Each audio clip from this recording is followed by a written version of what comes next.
Hello everyone. Today I would like to read out the fifth chapter titled The Evening and the Night from my manuscript When I Met My Grandfather. This is a work of fiction created for entertainment purposes only. Any resemblance to real people, places, or events is purely coincidental. This story contains eerie and unsettling themes. Viewer discretion is advised. I'd like to read out the story. It was around 4 in the evening, time for Sindhu Chechi to begin her daily routine. She swept the open space around the house, then sprinkled a mixture of cow dung water for purification and asafoetida water to keep snakes away.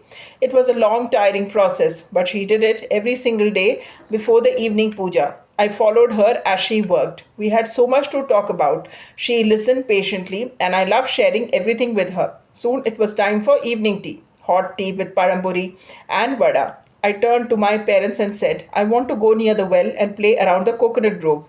Before they could respond, my grandmother intervened. Molu, come with me. I want to show you something else. She had planted new saplings, small flowering plants, delicate, fresh, full of life. I got lost in them, and slowly I forgot about the well. It was time for evening prayers, and before we realized, night had set in. It was a full moon. There was no street lights, yet the entire village glowed softly. The moonlight had taken over. The sound of the wind felt like a melody. For a moment, everything felt peaceful. During my visits, I always shared a room with my grandmother. She had prepared a small cozy bed for me. Wooden toys from the temple festival were neatly placed beside it, and from that room I could clearly see the gate and the mango tree outside, its branches heavy with fruits. We stayed up late, just like always. I told her stories from school, recited poems, and sometimes even danced, repeating steps from my annual day. That night was no different. Soon we decided to sleep. It must have been quite late. My grandmother was asleep, her gentle snoring filling the room. But I was awake, looking at the mango tree near the gate. And then the sound of the wind changed. It no longer felt soothing, it felt unsettling.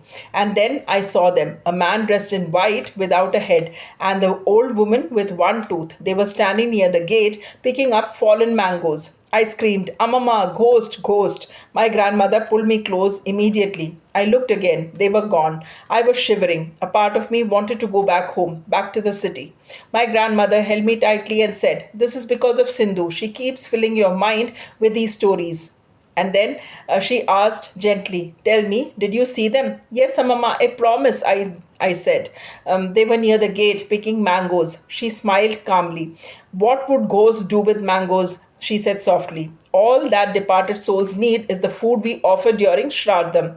Don't worry, dear. As long as Kilika, Bhagwati, and your grandfather's blessings are with us, nothing can harm us. As she spoke, my eyes moved towards the side of her bed, and I saw it, a white shirt and a mundu. I screamed again. That's what the ghost was wearing. My grandmother smiled gently. That is your Mutashan's dress, she said. I keep it near me. It makes me feel safe, as if he is still there watching over us.